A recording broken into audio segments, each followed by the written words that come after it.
a la distancia durante mucho tiempo, en absoluto silencio, a pesar de las calumnias e injurias que desde hace años persiguen mi nombre. Hace tiempo que quería regresar. En realidad que jamás quise alejarme de esta hermosa tierra. Ya desde que la conocí, la habité, la amé profundamente.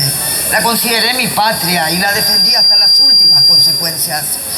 Deseaba tanto volver todo este tiempo, pero antes debí reunir todas las pruebas necesarias, legalmente documentadas en actas, inventarios, títulos de propiedad, certificado de nacimiento, todos documentos legítimos con todos sus sellos, firmas y registros correspondientes para mi defensa contra las infamias que inventaron de mí, que dieron una imagen desgraciada de mi persona y que claro que me han dolido y quebrantado, pero no me han quebrado.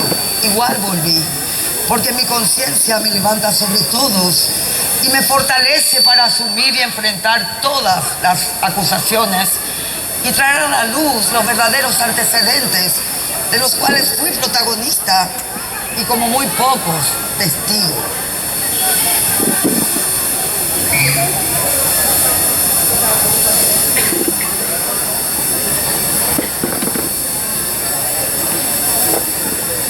Dale.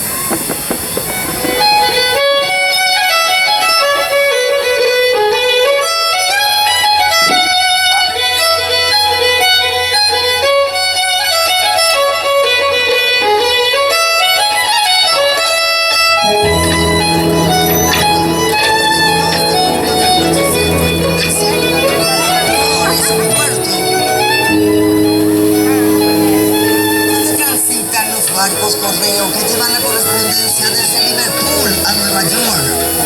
Llueven 22 días del mes.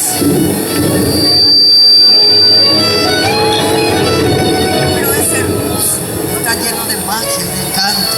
Fui muy feliz allí. Pertenezco a una familia irlandesa de noble alcurnia. Mis padres, honorables y pudientes, me brindaron la mejor educación y finos cuidados. Y entre mis parientes cercanos hubieron una docena de obispos, más de 70 magistrados, oficiales de alto rango en la Marina y el Ejército inglés, héroes, como mi primo, vicealmirante de la Marina inglesa, que tuvo la honra de combatir junto a 4 de sus hermanos bajo las órdenes del gran almirante Lord Nelson en las batallas del Nilo, Aboukir y Trafalgar. Así es. Provengo de una de las familias más distinguidas y respetadas en mi país. Sin embargo, cierta gente me presentó como una aventurera, oportunista y hasta mujer de mala vida, me tildaron.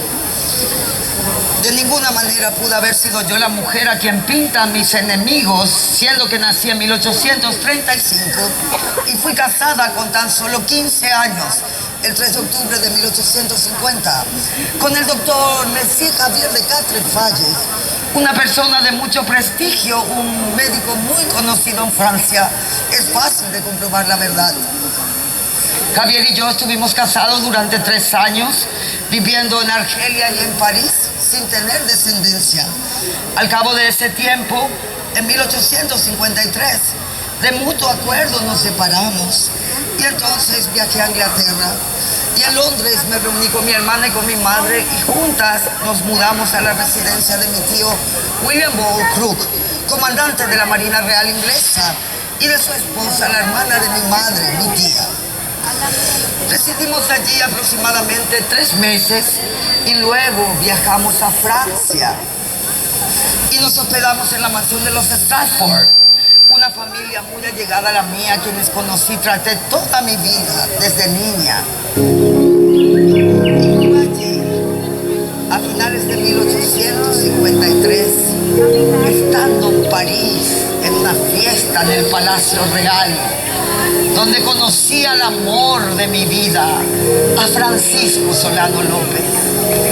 Nos enamoramos y congeniamos desde el primer instante. Disfrutábamos plenamente de cada encuentro, de la magia y la belleza de París. Compartíamos el amor al arte, a la música, a la ópera, al teatro, los bares. Disfrutábamos dar largos paseos por el bosque a caballo, mirándonos y practicando nuestro francés. Compartimos sueños e ideales juntos. Fue tan intenso y profundo nuestro amor que meses después, en mayo de 1854, me encontraba en Buenos Aires, de paso al Paraguay, de donde no volví a salir hasta el 1 de marzo de 1870. El Paraguay era maravilloso. Jamás los imperialistas y la masonería iban a permitir que exista una república fabulosa en el medio de la selva, rica, hermosa, pujante, próspera, ejemplo del primer grito de libertad en América, precursora del primer ferrocarril, de la primera fundición de hierro y el primer telégrafo del continente. El único país de América que tuvo su propia moneda de oro, fabricada por nosotros mismos, y el primer casco de acero de astillero de barco capaz de atravesar el océano, y un decreto de libertad de vientres firmado ya en 1842 por don Carlos Antonio López, aboliendo la esclavitud en nuestro país, defendiendo la libertad del ser humano. Una nación fabulosa con un London canapé.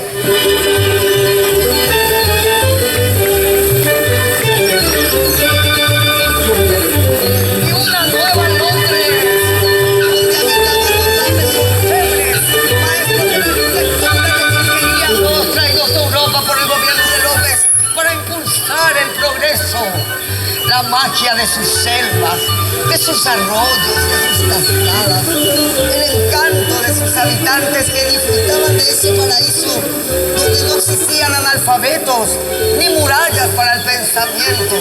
El esplendor reinaba en el Paraguay. Yo colaboré con la gastronomía, con la moda, con las escuelas, la educación, el arte, la música, la polka. La gente vivía en armonía y era feliz, porque de verdad se vivía muy bien en tiempos de supuesta tiranía. Sí, y en realidad que fue muy poca la gente que me calumnió en comparación con tantas otras hermosas personas que tuve el placer de conocer en esta bendita tierra, las que me brindaron las mayores muestras de amistad, respeto, cariño y lealtad, ya sea en la dicha de la paz, así como en los tormentos y calvarios de la guerra. La guerra. Fue terrible lo viví en esa guerra de 1864 a 1870.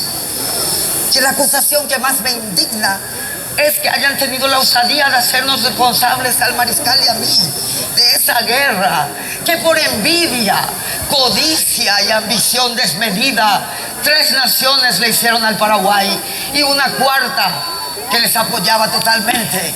Me refiero a Inglaterra.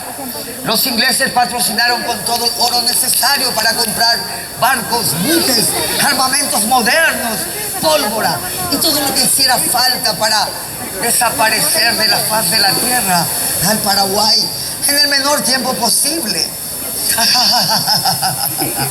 Pero con todo ese arsenal, igual les llevó muchos años y no pudieron vencernos, porque el Paraguay se mantuvo vivo, en pie, como nación y como república independiente, revitalizado en sus cenizas, en su sangre, en su historia de heroísmo, en su honor y su gloria.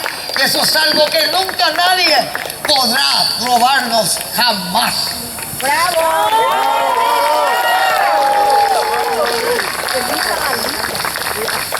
Llegó un momento de la contienda que Bartolomé Mitre dijo: basta ya de esta masacre, y emprendió la retirada con sus tropas argentinas. Los uruguayos también se marcharon, pero los brasileros siguieron. Mataban, descuartizaban a nuestros muertos, le cortaban la cabeza, las separaban de los cuerpos, revolvían unas con otras y hacían conjuros y ritos oscuros. Incendiaron el hospital de Quilmes con cientos de heridos adentro, atrapados, y el hospital de Cacupé.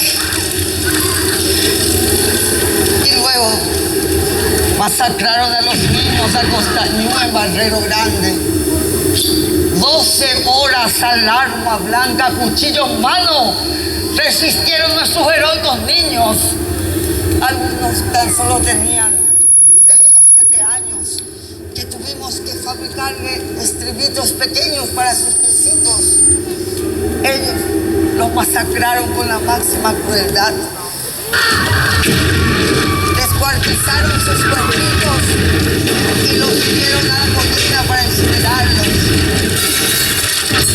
Quemando sus restos, prendiéndoles fuego, pretendían esconder entre las cenizas de los niños su cobardía y su vergüenza. Violaban y torturaban brutalmente a las mujeres hasta matarlas. Prendían fuego, quemaban casas, escuelas, iglesias, saqueaban toda su paz. Y nuestro oro, toneladas de oro nos robaron.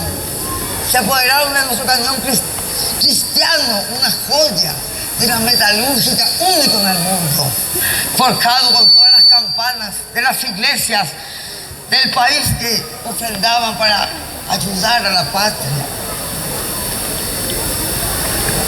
También de nuestros archivos secretos arrancaron las arañas del Palacio de López y cañonearon la torre.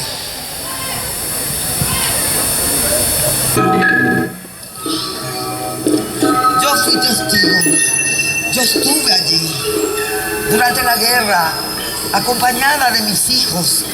Me encargué de mantener unidas a las familias en sus carretas. El haber estado casada con el doctor Catrefalles me permitió poder atender a los heridos en el campo de batalla. Limpié, curé, suturé heridas, apliqué torniquetes para detener hemorragias. En esos casos hay que ser rápida y segura. También me encargué de organizar el ejército de mujeres y de niños y me coloqué al frente de sus filas. Y así, encabezando yo sus tropas, luché al lado de ellos en el infierno de los campos de batalla. Y también formé parte de las 600 mujeres que nos enfrentamos solas a la caballería brasilera. 600 mujeres éramos, todas heridas, ensangrentadas, cubiertas de harapos, flacas por el hambre de la guerra, abrazadas y sostenidas a los árboles, con la tristeza infinita de ver a todos nuestros soldados muertos, todo lo que quedaba del tercer cuerpo del ejército paraguayo de hombres, todos muertos, ni un solo vivo. Allí solo estábamos nosotras y nuestros árboles que nos sostenían, cuando de pronto tembló la tierra y escuchamos el galope de la caballería brasileña que venía directo a nosotras. Eran muchos, 40.000, 50.000, tal vez más. También se escuchaban sus gritos, se sentía su odio, su furia por exterminar a quien sea paraguayo, hombre, mujer, niño, niña. Todas nos miramos, éramos espectros, algunas agonizaban, pero en ese último instante de vida sentíamos en el alma como un volcán encendido defender a la República del Paraguay y hasta la última gota de sangre entregar por ella. Cargamos las armas caídas de nuestros muertos, las alzamos y gritamos: ¡vamos todas juntas! Y así, rugiendo, nos enfrentamos a la caballería brasilera. Estábamos poseídas por el espíritu de la muerte y la justicia. Saltamos de caballo en caballo, de montura en montura, luchando, matando, clavando, muriendo, cayendo. 3 mujeres a sablazo derribaron a 4, 5 a 10. En un momento me rodean, vienen al ataque sobre mí.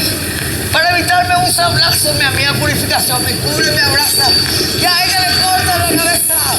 Me enfurecí y fui encima de sus asesinos, escoltada por la valiente Ramonita Martínez y otras amazonas. Logramos derribar a los desgraciados. ¡As mulheres! Gritaban los cobardes brasileños en la tormenta de fuego. Había mucho humo. Corrí, me alejé de las llamas y entonces pude ver a mi compañera Nina acá, llamarle herida pero viva. Corrí hacia ella para abrazarla Y allí fui sorprendida por un jinete brasilero que venía directo a mí con el sable en alto para derribarme. Busqué algo para defenderme. Vi una pistola. Apunté, tiré. Una llamarada al caballo se asusta, salta, el jinete cae y se golpea la cabeza. Sujeté con todas mis fuerzas al animal para controlarlo. Cargué su gran compañera, luego monté yo y con niñas grandes ancas atropellé por entre las filas enemigas que nos disparaban.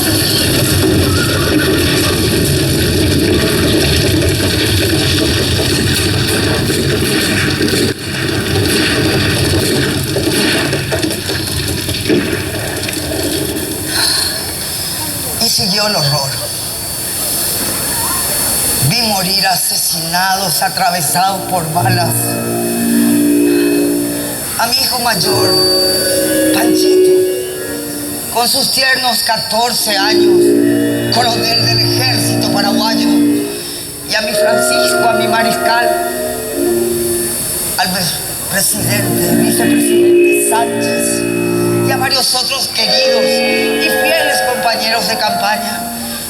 Y después de haber tenido que cumplir con el deber más tremendo y doloroso, que fue para mí enterrar a los míos con mis propias manos,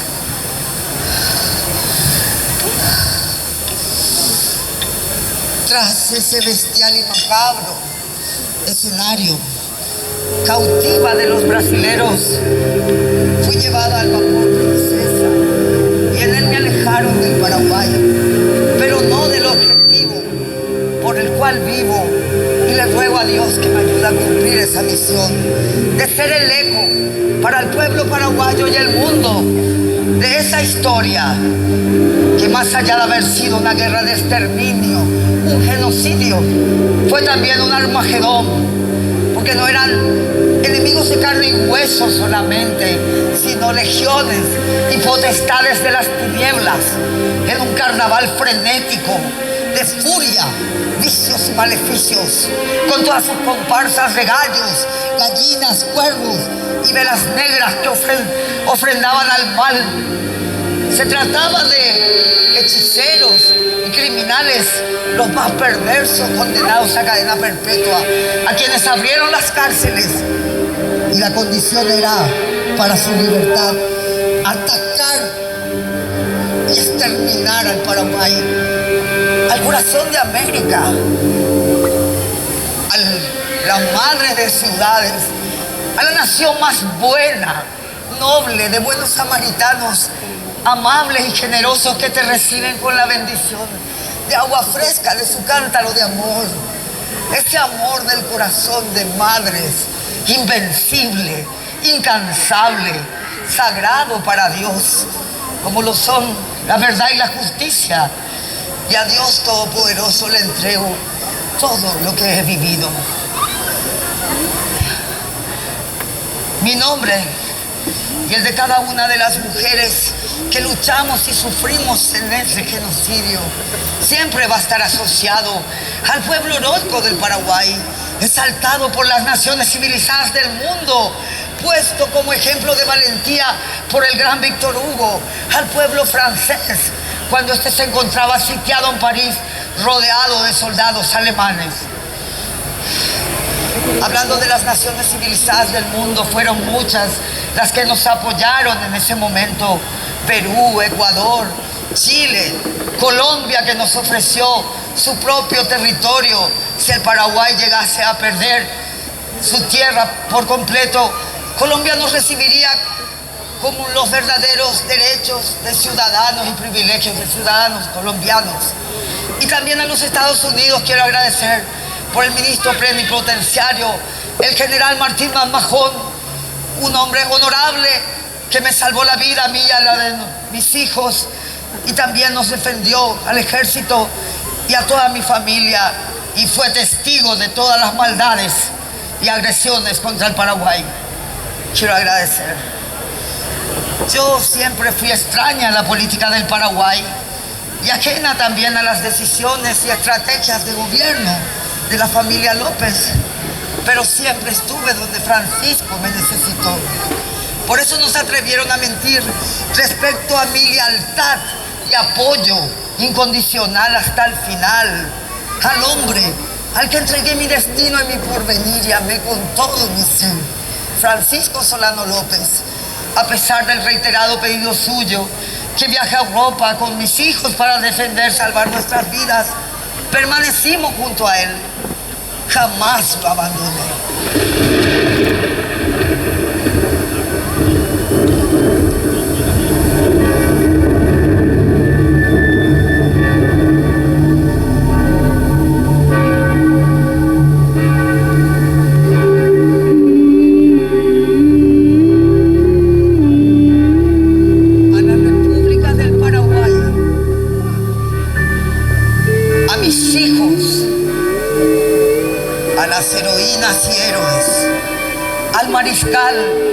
Y a las heroicas y gloriosas residentas les debo hacer pública esta historia. Este material reunido, junto con otras actas y documentos, formarán parte del libro que pienso editar respecto a mis cartas y memorias de todos los acontecimientos vividos. Quiera Dios que vengan otras generaciones que nos hagan justicia y que mantengan en alto el nombre y la memoria de todas y todos los que entregaron sus sueños, sus vidas y su sangre en defensa del Paraguay, y que su historia de honor y gloria, valentía y abnegación sirva de motivación al pueblo, de incentivo a sus jóvenes y a sus niños para esforzarse día a día en engrandecer y proteger al Paraguay, y sientan mucho orgullo de su patria y de la sangre entregada y del vencer o morir cumplido a cabalidad. Surja el vencer y vivir y la gloriosa resurrección de la República del Paraguay.